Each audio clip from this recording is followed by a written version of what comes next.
Welcome back to Interconnected. I'm Dr. Pedram Shojai, and I'm excited to be back with you on this journey into the healing properties of the microbiome. We've learned so much about the interaction of our bodies with bacteria in our guts and how that leads to ill health if we're out of balance. This series is giving you the power to heal from within. Today, we're going to explore the interconnection with thyroid disease, obesity, and diabetes, three major issues that are overrunning the current healthcare system. When I was in school, we learned about Hashimoto's thyroiditis, but never really saw much of it. And now today, it's seemingly everywhere. So what's different? Could what we've learned about the leaky gut and poor microbial balance be what's causing this big uptick in this autoimmune disease? It turns out there's far more to thyroid issues than the current model addresses. Let's get into it.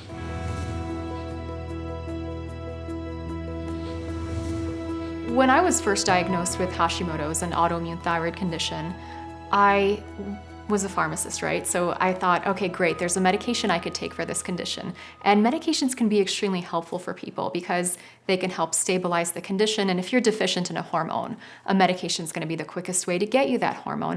And it could be life-changing. You could feel significantly better in a short amount of time.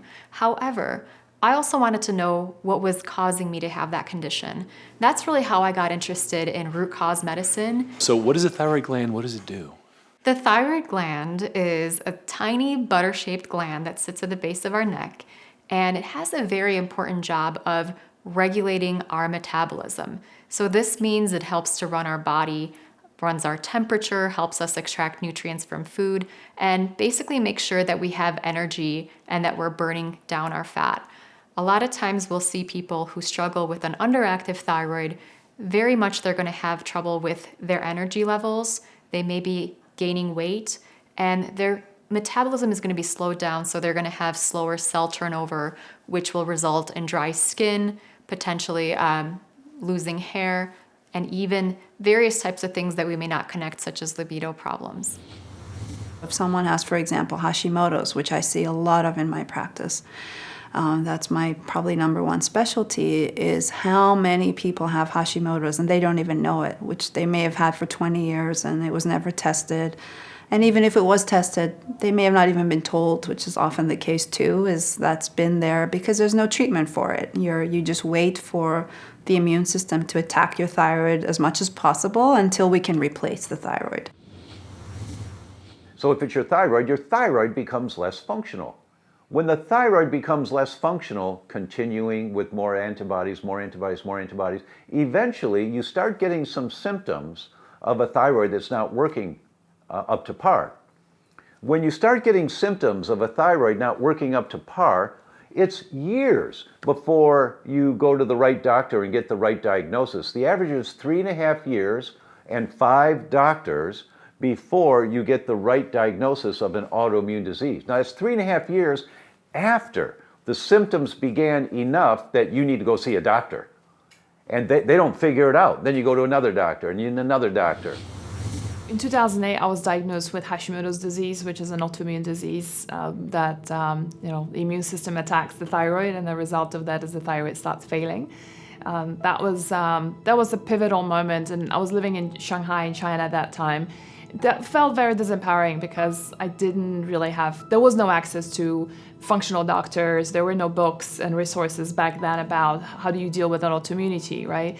A big part of my problem was obviously my gut health was a mess, and I had no idea. I wasn't connecting the dots. I wasn't in the health space at that point yet. So that was a real wake-up moment, just to realize that my own immune system is killing my own body, and there's something I have to be able to do about it. Yet there were no resources back then, and so that's what got me on the path of research and investigation of just what is it I can do for myself to reverse this and stop it. There is no understanding of why is my immune system attacking itself in this location versus that organ. So often the treatments I use is based on really, really, really proper assessment. If you have elevated antibodies, we know with what degree of accuracy you're going to get the disease. For example, if you have elevated TPO antibodies, that's your thyroid, especially postpartum, it's 92% positive predictive value. You're getting Hashimoto's thyroid disease within 7 years. A lot of my assessment is using advanced testing, but really it's in a really good case taking.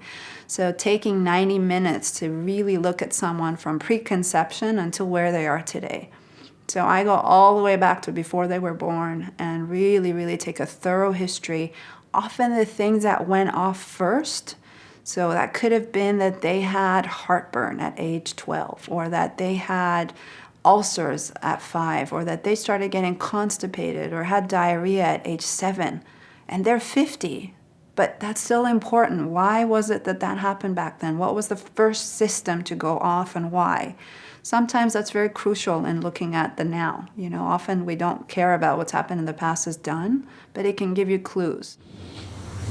I work with a number of women with Hashimoto's, and we've seen their antibodies up in the thousands and can get them down to about 100. With that, you're working with diet, you're working with the gut microbiome, you're working with food sensitivities. I find those to be the most common triggers for Hashimoto's. You could potentially be looking at heavy metals as well, but it's also understanding that you can reverse Hashimoto's. We're often told that you can't, but I continually see these antibody levels come down when the body is looked at. Also a mind piece. What's going on that's causing that thyroid issue? Most of the time, Hashimoto's goes hand in hand with hypothyroidism as well. So then you look, well, why do you end up with hypothyroidism? Because there's an adrenal aspect. What is going on in your life that's causing all of that? Most people aren't aware that most cases of thyroid disease are actually autoimmune in nature. People are told that they have a sluggish thyroid, an underactive thyroid, that they're hypothyroid, or that they need thyroid hormones. What they don't often know is that 97% of cases of an underactive thyroid are caused by an autoimmune condition known as Hashimoto's. This is a condition that leads to the immune system attacking our thyroid gland, and eventually the thyroid gland is not able to make enough thyroid hormone, which then results in an underactive thyroid or hypothyroidism. Every autoimmune disease, we now know, has elevated antibodies years before they ever have a symptom. Years. This prodromal period. And so we now know what's called the positive predictive value, the PPV. That's why if you do a blood test, there's a normal reference range on the laboratory report for thyroid antibodies or myelin antibodies or bone antibodies. There's a normal amount of them. But when you have elevated antibodies, you're killing off more cells than you're making. When you're killing off more cells than you're making, the tissue becomes less functional. I was diagnosed with thyroid disease after almost 10 years of really strange symptoms. So I had chronic fatigue, I had irritable bowel syndrome, I had panic attacks, acid reflux, carpal tunnel syndrome, hair loss, weight gain, weight loss, you name it, I had it. I had just about every single symptom in the book. And I didn't really know that there was anything I could do about it. First of all, I didn't get the right kind of tests. And eventually, when I even did get the right kind of tests, I was just told that I could take a medication. As a pharmacist, I was more than happy to take any medication that anybody would give me, right? But at the same time, the medications didn't help me feel significantly better. They helped a little bit. I went from sleeping for 12 hours to 11 hours, and from wearing 2 jackets in Southern California to actually being able to just wear 1 jacket. Well, I had Hashimoto's disease together with estrogen dominance, most likely adrenal fatigue. So I had a whole host of different symptoms going on, anything starting from a lot of digestive issues all the time, right? Eating something and feeling like I was 4 months pregnant, like within half an hour, to horrendous fatigue, which was most likely driven through because of the thyroid. Having anxiety. I started getting anxiety attacks, which was a real phenomenon because I had never ever experienced anxiety before. And suddenly the smallest thing is an email from a client or a phone call that was unsatisfactory would just trigger me, just put me like in the space of complete irrational fears and bodily reactions that came along with that. Horrendous fatigue. I would wake up in the morning not being able to function without having at least 2 to 3 cups of coffee or more like espresso to really get me going. I was still struggling a lot in my day-to-day life. I felt like I couldn't get anything done that I wanted to do. I was very ambitious, yet all I could do after work is come home and sit on the couch and watch a little TV and maybe pass out. I really didn't feel like I was living my best life. I withdrew from people. I withdrew from my dreams. I really withdrew from life because of this condition. I got the diagnosis and I got the medications, and I thought this was going to be a great way to turn things around, and maybe I would feel better. Maybe I would feel like myself again. Yet I didn't really feel that much better. So I wanted to figure out if there was anything I could do to get myself well again. I was beginning to feel like I was changing as a person, so much so that I became someone I had never known before. You know, you kind of know yourself, right? How you respond to problems or your energy levels. And suddenly within that year of living in Shanghai, I felt like I had become a different person. I became bitter, angry, very impatient, anxious, tired all the time. And that was manifesting in the way I was interacting with people and my team. And I was working in that back then, leading a big team. So that was really scary, to become a different person. The disease can change you. You change your personality. And most of us are in a complete state of overwhelm. We have a to-do list that goes from this and this and this and this.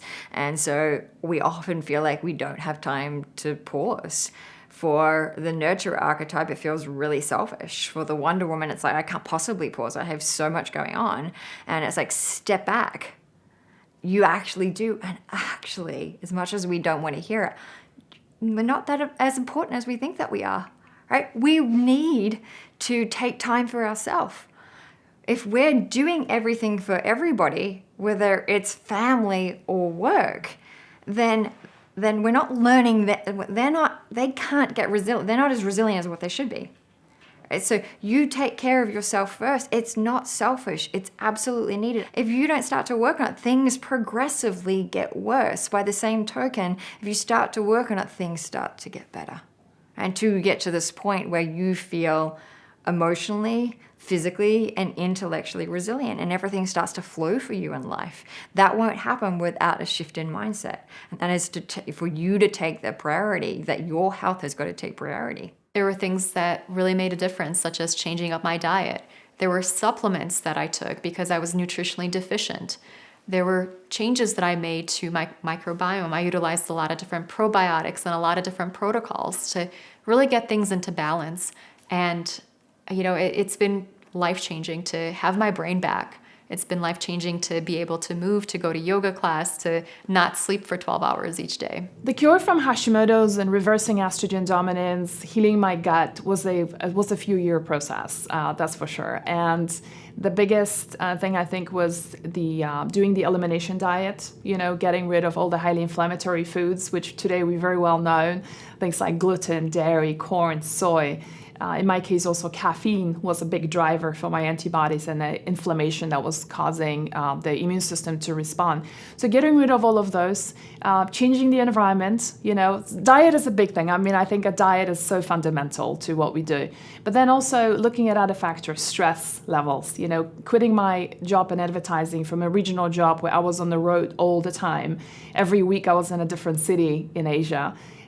Living, off hotel foods and living at airports, giving that up and just stepping down and simplifying my life in so many ways. When I was in my 20s and I was a newlywed, I found out that I had Hashimoto's, and this was really devastating for me. It was a huge blow, and I knew that people with thyroid conditions were more likely to have fertility issues. And on top of that, I then learned that I had premature ovarian failure, which I sort of gave up on having kids, and I thought, I don't like kids. I don't want them anyway. And it was really hard because I'd always wanted to be a mother, and I always wanted to have children and felt like that was a big dream of mine. And in my 20s, as a newlywed, just to have that taken away from me, that was quite devastating. Detoxification played a huge role, doing a lot of liver detoxification, gut detoxification, parasite cleansing, which, having lived in Asia, I picked up a lot of those. So all of those combined has resulted in, it was probably about like a 7-year journey. It came to a point where my Hashimoto's antibodies are now below 60. So I'm still testing slightly positive, but technically, I'm in remission from Hashimoto's. And most importantly to me is the fact that I'm completely not symptomatic and I feel amazing. You know, my hair is great again. I'm full of energy. I do not have weight issues. Anxiety is all gone. I do not have the fatigue that I ever had. I don't have to rely on caffeine to bring my energy up. And I'm a completely different person the same way I was when I was 25. How has it changed in one way? You know, I can't even describe it. I mean, everything from quitting my job to having a new life and working as a health practitioner and helping women rebalance their hormones with food, which is my absolute passion.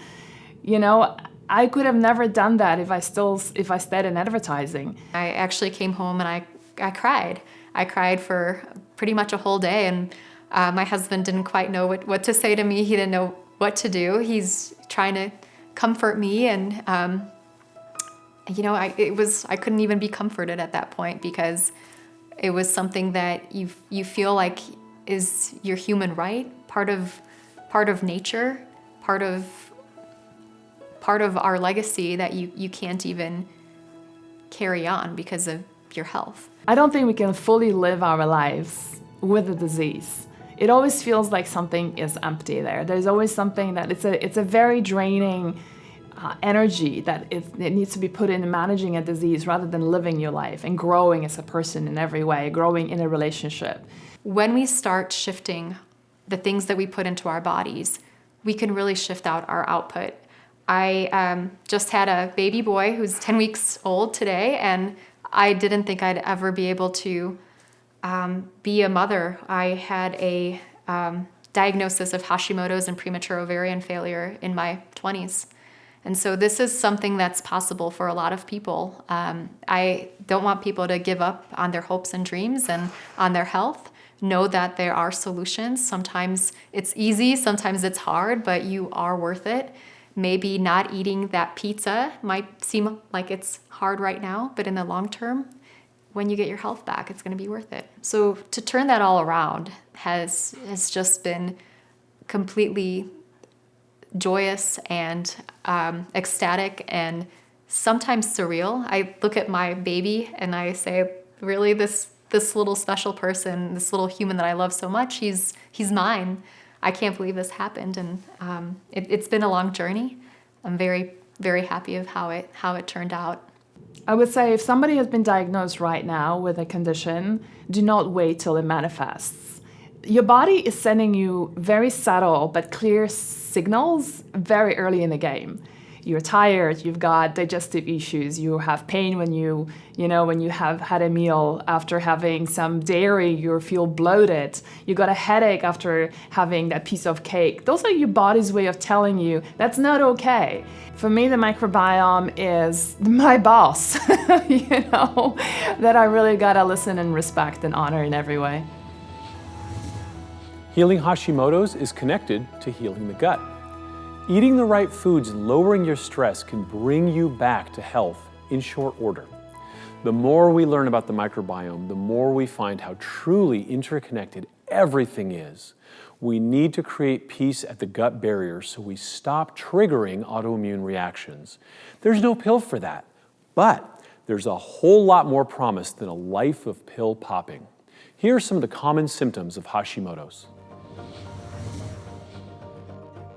Chronic fatigue, irritable bowel syndrome, panic attacks, acid reflux, hair loss, and weight gains. These are some of the common ones.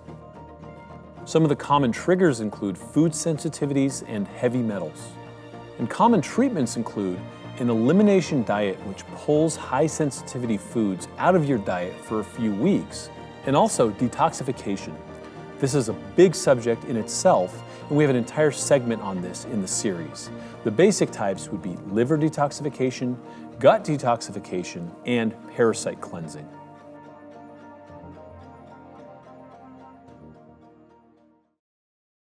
I really hope you're enjoying these amazing insights into how our thyroids are interconnected with our microbiome. That's why I want to remind you that you could own the complete interconnected documentary series at home. Click on the link below this video and you get all the details on how you can access the episodes, the bonuses, and the Living Probiotically companion guide that's going to help you put lots of this information to work, upgrading your health. You also get invited to 2 live Q&A sessions where you can ask questions of the experts that I bring on for those events. Guaranteed, interconnected, and the experts we talk to are going to change the course of medicine as we speak. So click the link below and check out our limited time discount offer. It's only available while these episodes are live. And you come back in a few days, it's gone, it's too late. So click the link below and find out how you can get access to this groundbreaking series for life. Grab your copy of Interconnected and discover how to rebalance your thyroid and so much more. One of the most interesting and compelling findings in all the microbiome research is its link to obesity. In the lab, we found a clear connection between certain bacteria and obesity. Scientists are racing to understand this in humans because we're a bit more complicated, but the writing is on the wall. Certain bacteria are linked to obesity, and other species are found only in thin or healthy mammals. This is huge because it means we may have found the missing link to why weight loss has been so tough. It's in the microbiome.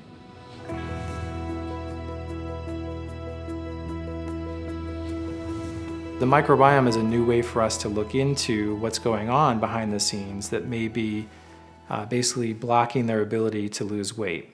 So when we look at the microbiome, there are specific patterns that we often see in these cases, and we see a typical sort of imbalance of microbes, and we also see lower diversity. There's also this concept that's out in research and has been validated to some extent that has to do with the Firmicutes to Bacteroidetes ratio. So those are 2 main groups that make up the microbiome. And when they're out of balance, that changes the ratio. And that's been linked to obesity. So when we look in detail, there are specific subgroups of bacteria within those larger groups that we see that are out of balance. There's been a few really impressive case studies that have walked in the door. One we published on our website now, probably about 2 years ago. Her name was Jen, and she was the perfect patient. She was actually referred in from another doctor in town who was intimidated because he said she's too smart. She knows everything, right? She was reading all the blogs, listening to all the podcasts. She was low carb, paleo, doing intermittent fasting, had a great exercise program, had her lifestyle dialed in, sleep dialed in, everything looked great, but she was still gaining weight and couldn't figure out why. And we found with Jen a fungal overgrowth, and it was a bit resistant. We had to treat it a couple times to get rid of it, but in doing that, she was able, over the course of a year, and without changing anything else, lose about 60 pounds and keep it off. Now that's an unusually strong response. I don't want to paint improving someone's gut health like this weight panacea, but for some people that can be the underlying factor that's been missed. For the fungal overgrowth, we just used a cocktail of herbal medicines like oregano and another formula that has about 6 different ingredients in it that we often use in the clinic, but just a mixture of different herbs that are all antifungal and antibacterial in nature. Yeah, when I was about 22 years old, my body suddenly had this massive crash. I had no idea what was going on. I started swelling was the first symptom. So my legs started swelling. I started putting on some weight where I hadn't, put on weight otherwise. I was eating the same, exercising the same, and my body was basically blowing up. Eventually, I suffered from migraines, fatigue, insomnia, you name it. I probably experienced it. I, of course, took myself to traditional medicine to see what was going on in my body. At this time, I was now like 50 plus pounds overweight in a matter of a couple months and just really feeling unlike myself. I work with a lot of clients who are overweight, and in a lot of these cases, they've been to other practitioners in order to help them lose weight, and they basically haven't been able to make much progress. When I got to my traditional medical doctor back in my hometown, they of course ran a bunch of labs, said everything looks pretty much normal. There were a few abnormals, but they didn't do anything about it. And they told me basically stop eating salt. That's the one thing that they recommended me to do.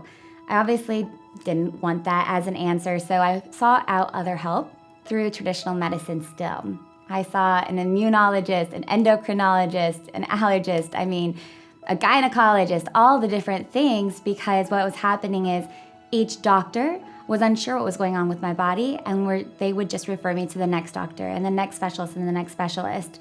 When in reality, what was happening was so deep inside my body that it really took somebody trained in functional medicine to understand that this goes beyond just a typical lab value data that we can assess. So we start to see specific patterns that we can recognize, and then we know from further research and clinical experience what we potentially can do to affect that balance. So finally, after a lot of trial and error from a traditional medical model standpoint, I went to functional medicine practitioners who got specialty testing for my gut function, food intolerance, nutrient balance, and also heavy metals.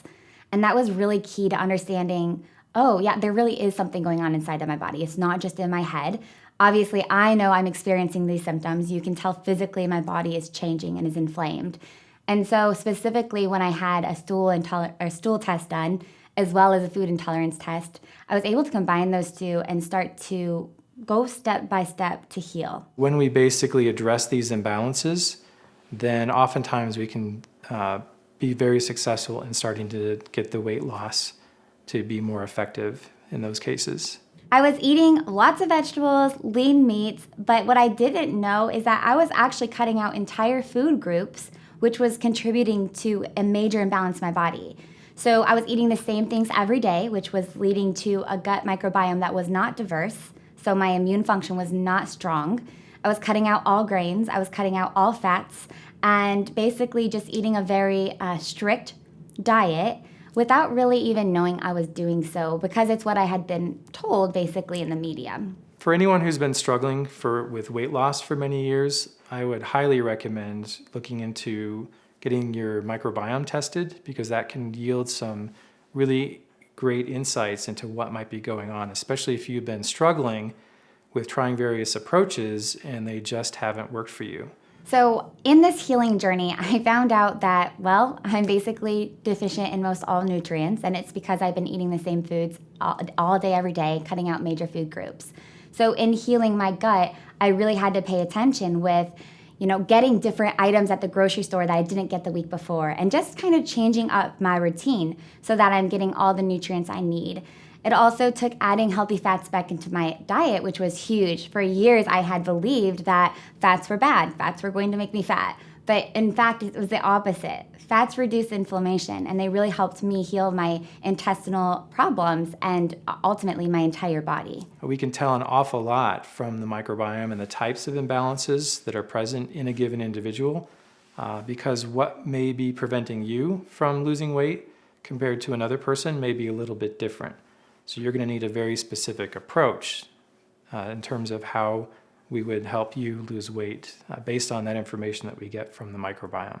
Through my own healing journey, of course, all the ups and downs, I now feel obligated to spread the message that there is definitely something going on in your body if you are having these symptoms and your lab results may be normal, or you've tried all these diets and nothing is working. I have found that there is a better way out there to really heal chronic conditions, and it does stem from the gut many times.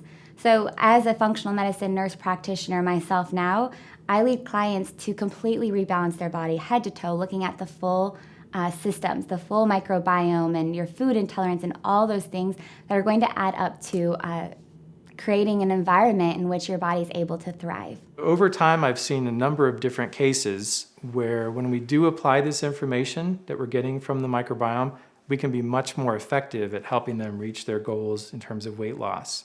So I find this information extremely valuable because it really gives us some in-depth insight into what's going on in that particular individual. Every single year, now that my body is rebalanced, to make sure I stay that way, I get multiple tests done. I have a food intolerance test, a nutrient panel, heavy metal toxicity test, as well as a stool exam. That gives us much more to work with in terms of how to adjust their diet, how to adjust their lifestyle for that particular case. And we see this time and time again, so I highly encourage everybody to go out and get your microbiome tested, because that potentially can reveal some new information that then can be acted on, that may give you a lot of hope that it's something that can be addressed to help you improve your health extensively. I'm seeing a ton of people who do great on keto, and I'm seeing a ton of people who do terrible on keto, and I'm seeing a ton of people who do great on AIP paleo, and I'm seeing a ton of people who don't do great. So you have to determine what's going to work for you, not the blogosphere. That's really clear that there is no one diet that's right for everyone, and there is no one diet that's right for everyone at every point in their life. Depending on where you are in your life, what the diet that you need that's going to be best for you is going to change. And so we can talk about a general diet that, might be best for a lot of people. That's great, but if you start to break it down, you can look at a specific food. There is no one food that's going to be beneficial for everyone. So, the same food can be great for one person, can have no effect on another person, and actually be harmful for a third person. And one of the biggest determinants of what effect a food is going to have on a person is our microbiome. Because we all have such unique microbiomes, we all need very unique foods to optimize our health. Everyone wants the answer, right, handed to them, and we've been through so many different diet trends over the years. If you look at the cover of Time magazine over the years, it's everyone should eat low fat. Oh, no, high fat's good. No, paleo's good. Ketogenic's the right thing to eat. And in a lot of situations, you have someone who writes a diet book and it worked for me, it's the best diet. Because it worked for me, everybody in the world should be on this diet. And that's clearly not the case. We all know examples of people who have tried a low-fat diet and have felt great, and we know other people who have just felt terrible on a low-fat diet or a vegan diet. Same thing with the paleo diet. Some people have felt wonderful on it, other people really awful on it. And it's just very clear that there is no one diet that's going to be right for you all the time. We know that caloric restriction is very, very difficult to do for people because people in general don't want to restrict their calories long term. That's not very feasible. You can get similar benefits from intermittent fasting. And that's relatively new research that shows that the types of effects on the microbiome from intermittent fasting mimics what we see with caloric restriction and potentially can also improve the profile in a way that's consistent with increased longevity and increased health span. You can think of it from a population perspective. If you think of the Eskimo or the Inuit population, their diet pretty much consists of blubber and protein, and they're really healthy. There's no chronic disease in their population. You can think of another tribe in Africa, the Bantu tribe, that are pretty much vegan. Again, very little chronic disease. Now, if you switch those two populations and switch their diets, you now introduce chronic disease. And they don't do very well with those different diets. So clearly it does depend on the individual population, and that's very much so in terms of genetics, but clearly those populations have unique microbiomes as well. So if you really want to empower yourself, it's all about the democratization of medicine, right? Really putting the power back into the patient or the consumer's hands so they can do what's right for them. And what's right for them is not going to be what's right for their neighbor or their friend. And so how does one actually navigate through this crazy milieu of all of this conflicting advice is you now have the ability to do certain tests to try to determine what's going to work for you and what you need at this point in time. Obesity and weight issues that I see commonly, it's not necessarily what they're eating and exercising that's actually contributing to their health problems. It's often what they have been eating. And so often what we find it's the sugar content, for example, that they had high in their diet, or the corn syrup, or the sugars which they didn't think were bad that were hidden in their foods, which, for example, fructose, and the corn syrups that we find now. That's what affected the microbiome and changed the diversity and affected their gut flora, which then changed their brain, their liver function. I mean, it can go everything from there, from just what they ate, consciously knowing that it was bad, or actually even not consciously knowing. There are emotional reasons why you eat food, but there are also physical reasons, and one of those is the overgrowth of Candida. Candida loves sugar. It thrives on sugar. And so if you find yourself in the kitchen at 10 p.m. eating cacao truffles, that was me. When I had an overgrowth of Candida, it felt like a visceral response and I couldn't stop it. So if that is you, it's highly likely to be physical, not necessarily emotional. Like there are ways to understand the gut microbiome. We have testing available that can see if there is the overgrowth of Candida or parasites or bacteria, but we can identify that today. When we look at the individual microbiome, it really does give us something that we can zero in on that we just haven't had before to work with. And their symptoms, and especially in terms of their gut health, can be greatly improved. A lot of these things that are banned now, trans fats, this sugar, that sugar, they're so hidden in different words and names. And it's just amazing how much sugar can actually change the microbiome and affect it negatively.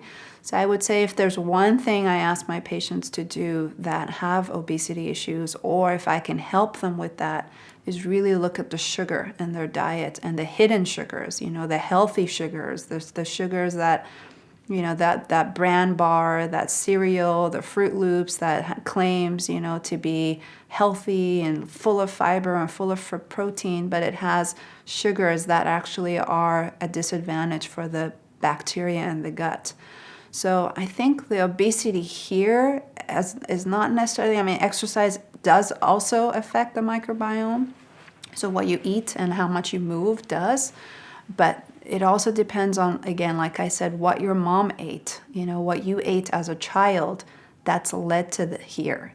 Sometimes I'll see a patient remove their gallbladder, or they had something drastic happen that can really change the microbiome, and that triggered the onset of weight gain, hormones change, menopause kicked in.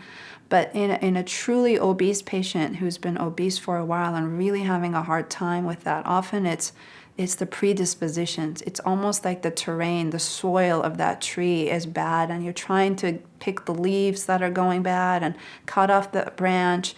But it's really, you got to go to the soil and see, okay, what is off right at the core? And often the core is the microbiome, is the gut, is the liver. We know that the liver changes fat storage signaling when it's under attack.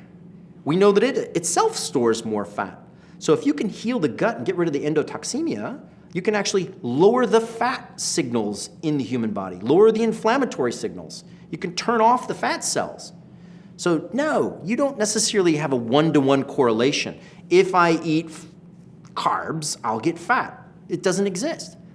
It's if you eat certain carbs in a certain environment, in a certain individual, you have to be cautious. Not too many of refined stuff, but if you have the fibrous carbs, perhaps less caution. You can eat a ton. When we take out the stomach, we do gastric bypass, we actually take out the organ that is most crucial in living and giving us nutrients, which then puts more stress on the liver, and so it's just a bad downset to go. First and foremost, I work with my clients on correcting their diet. We'll start to see this consistent weight loss drop. One reason for that is that the polyphenols and the fiber in the in the vegetables and the fruit and vegetables, it actually causes the proliferation of the good bacteria, which is supportive for that. Then you'll start to notice that it plateaus. Well, then they start to get bloated. Or they come in and they've been doing that and they're stuck. The first place that I go to is the gut microbiome, because there is a connection between the gut microbiome and a slowing in weight loss. So when the gut microbiome is out of balance, then what happens is it interferes with some of the enzymes that tell the body to burn body fat. And we know that in the cases of obesity, there's a slowing there. Also be aware, at 3 p.m. or 4 p.m., your brain needs a break. Like, it's okay to pause. That's often what you're looking for. If you're craving sugar, go towards a piece of fruit. If that doesn't satiate you, it's emotional here. You just need a break. Pause, go out for a walk if you can, come back, regroup.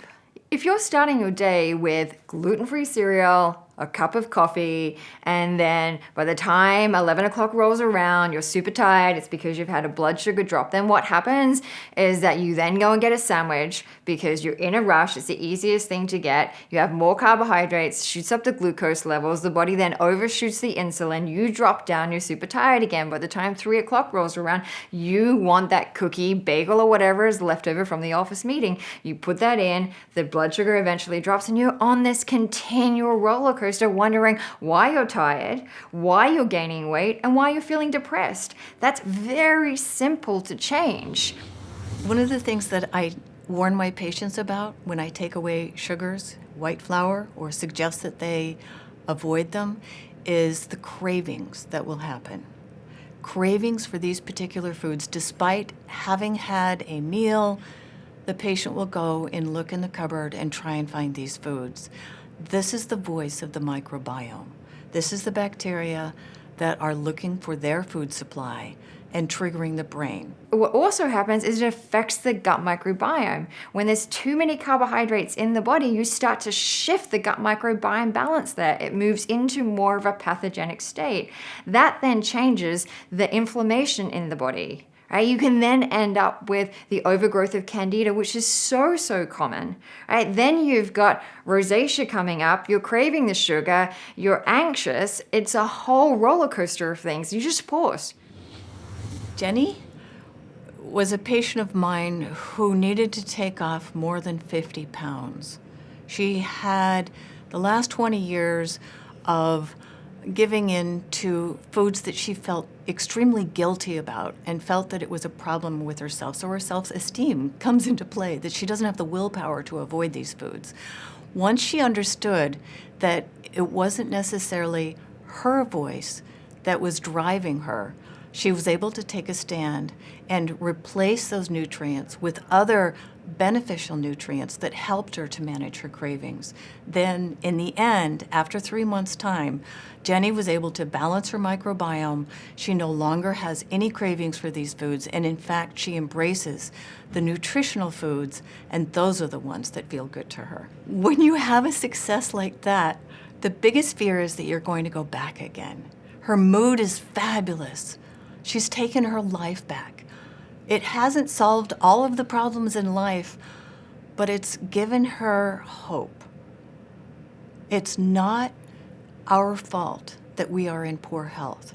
It is not our fault that we have gained weight, but it is our responsibility to take action and to look into balancing the microbiome in order to make a difference in our future. There really is a paradigm shift of, there is no one right diet. There's, don't follow the celebrity diet. Don't follow the, what the latest trend is that it's a whole trend of personalization, the whole paradigm that even in medicine, we used to say one drug for everybody, right? Everybody with high blood pressure should all take this drug. We now know that that's not the case. That drug might work for one person, not another person. Same thing with diet. That diet's going to be great, or that food even is going to be great for one person, not another person.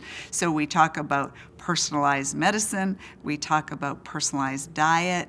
I think that's really the big shift, is that the recognition that we're all individuals, we're all extremely unique in every aspect. We're unique genetically, we grew up in a unique environment, we have unique microbiomes. There is nobody on this planet that is like you. You are an individual and you are unique. And so there's nothing that you need that's going to be the same as another person, because there's nobody like you. Now we know there's so much more to weight loss than counting calories. Your microbiome has good and bad bacteria that play as much of a role in pounds you carry as you're exercising and you're eating. If your hard work is not shedding the pounds, look to your microbiome. There's likely an imbalance there. And if you're craving sweets, that's also likely the bacteria or the yeast talking. Here's some key takeaways from this section. Obesity is linked to something known as our firmicutes to bacteroides ratio. It can be from fungal overgrowth like Candida, and it's linked to overgrowth of other colonies that feed off of sugar and high fructose corn syrup. Also, endotoxemia, which is like an internal poisoning of the body from certain bacteria. We're also learning that cravings for some particular foods are driven by bad bacteria themselves. So perhaps it isn't just your willpower that's lacking, it's the bugs asking for the foods they like.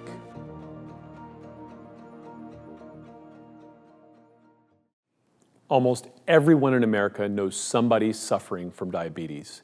It's said that up to 70% of hospital visits in America come from some complication of diabetes, and the cost in human suffering and financial burden is staggering.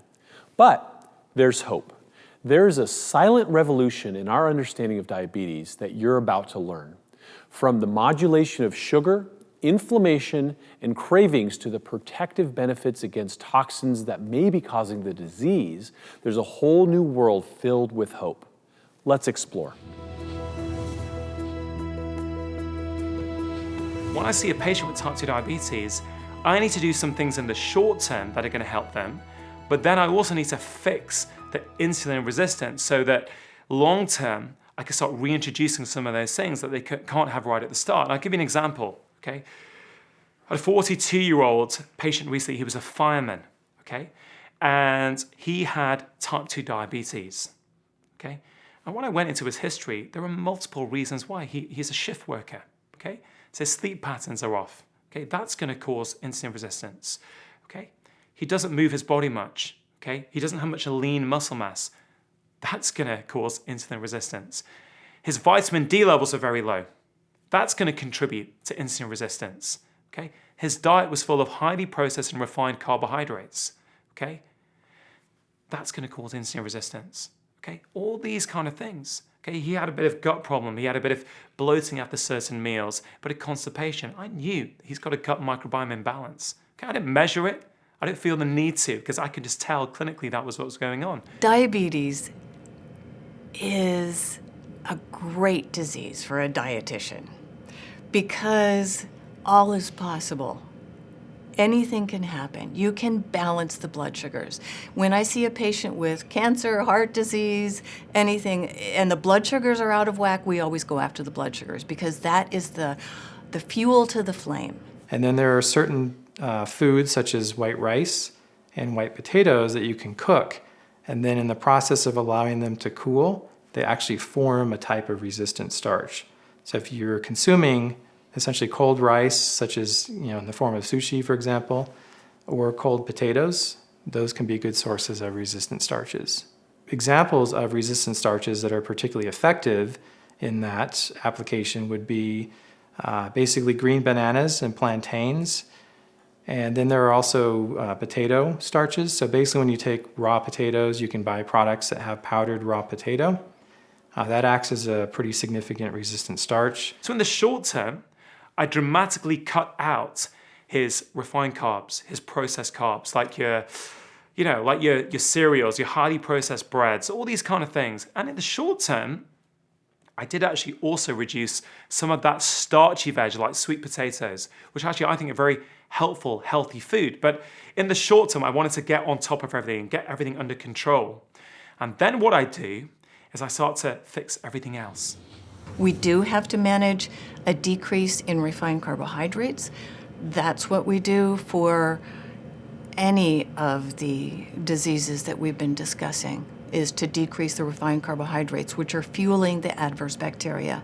When you make antibodies to a particular food, let's say milk, if you happen to be sensitive to milk, most doctors know that you never give cow's milk to a baby in the first year of life if there's a family history of type 1 diabetes.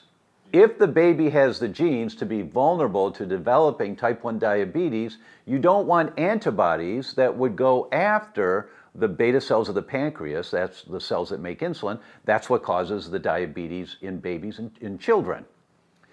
If you don't want the antibodies going after the beta cells of the pancreas, which is what creates diabetes, you don't want antibodies to foods that have molecular mimicry with the beta cells of the pancreas. What foods have molecular mimicry with the beta cells of the pancreas? Milk.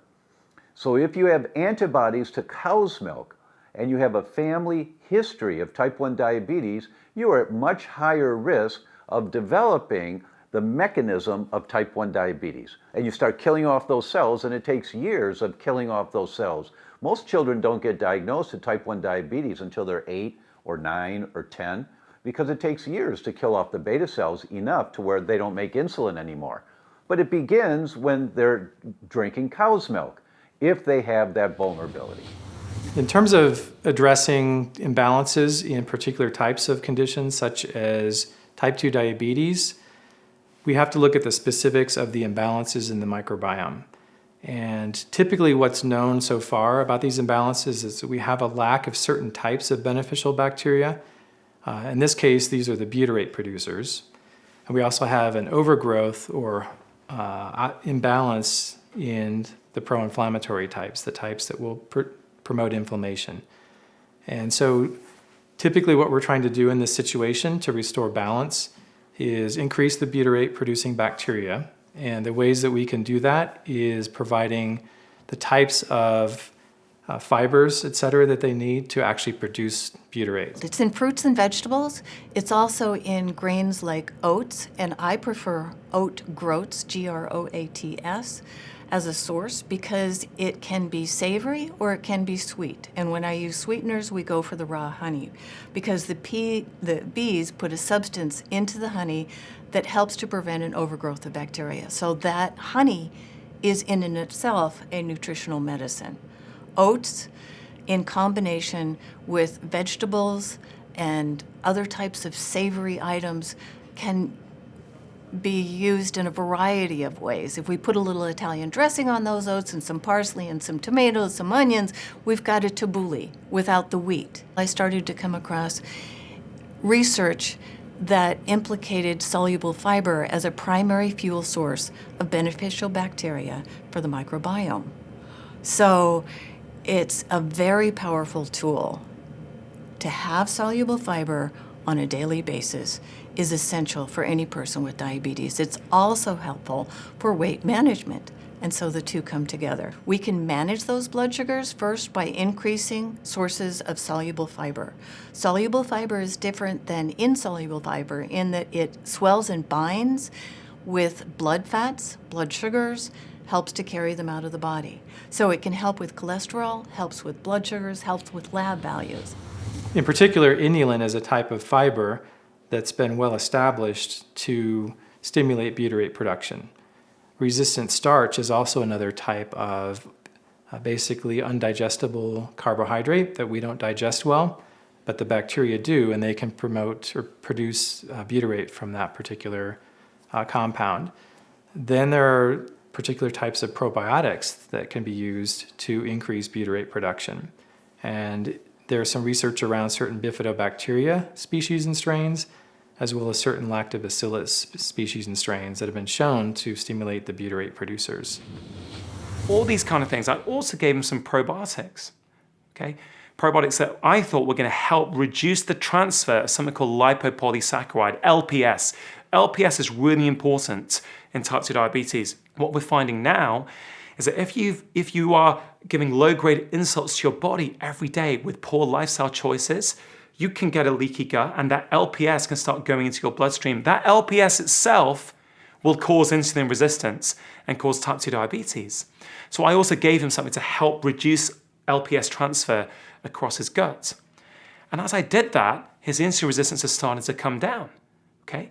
And that means in 4 weeks' time, I can start to reintroduce foods like sweet potatoes, which a lot of people will say you can't have if you've got type 2 diabetes. I say, no, you can have it if you repair the underlying damage first.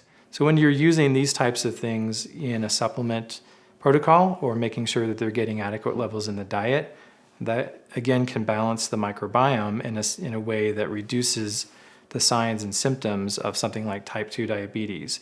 And we would see the effects, for example, in decreases in blood sugar, decreases in inflammation, and improvements in insulin sensitivity.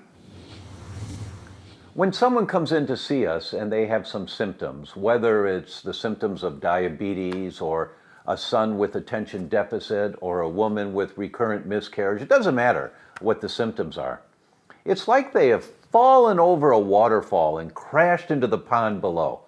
They swim up to the surface. They get the water out. This, oh, thank God I'm alive.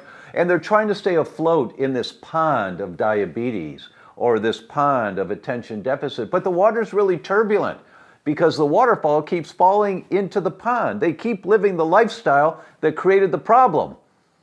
Everyone's looking for the life jacket to stay afloat in the pond of their symptoms. And we want the life jacket with the least side effects possible. So you try the natural approaches first, but if they don't work, you take the drugs. Don't be foolish. Take the drugs for a short period of time so you can stay afloat in the pond of diabetes or in the pond of brain fog or the pond of recurrent miscarriages. You do what you have to do. But once you're secure, you don't stay in the pond. You don't stay in the environment that caused the problem. You have to swim over to the side of the pond, get out of the water, walk up the hill, go back upstream and figure out what fell in the water that carried me downstream and I fell over into the pond of diabetes or recurrent miscarriages or MS or rheumatoid. So that pharmaceutical approach is life jacket medicine. It's really important to have life jacket medicine, but it's not healthcare. It's life jacket medicine. Healthcare is figuring out what's it going to take to get me healthy. So you have to get out of the pond, walk up the hill, go back up the river, and explore where is it coming from. And a critical, perhaps the most critical component is the microbiome in the gut. Diabetes has become one of the top chronic diseases, taking eyesight, limbs, and life. And thankfully, by rebalancing your microbiome, you can reduce, maybe even reverse this life-changing disease. We're learning a lot about bacterial strains that produce butyrate and other beneficial compounds. And we're also learning about certain harmful bacteria which can produce too many lipopolysaccharides, which transfer across the gut and cause insulin resistance. Here are some important takeaways to remember. We've learned that refined carbohydrates fuel adverse bacterial colonies and that lipopolysaccharides cause insulin resistance and may cause type 2 diabetes. We learned that diabetics have a lack of certain types of beneficial bacteria called butyrate producers, and that we can eat inulin and resistant starch to stimulate butyrate production. Here are some known butyrate producers: Clostridium butyricum, Eubacterium, Fusobacterium, Rosaburia, Fecalibacterium, and certain Bacteroides species.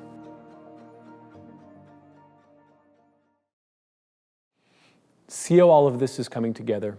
This information is too important to get lost in the shuffle of life, so take the opportunity right now and bring home so you can own this interconnected series with the DVDs at your leisure. You can watch. All you need to do is click the button below this video and check out how you can get the full series. You get it in video, you get it in audio and text form, plus you get a collection of exclusive bonus resources.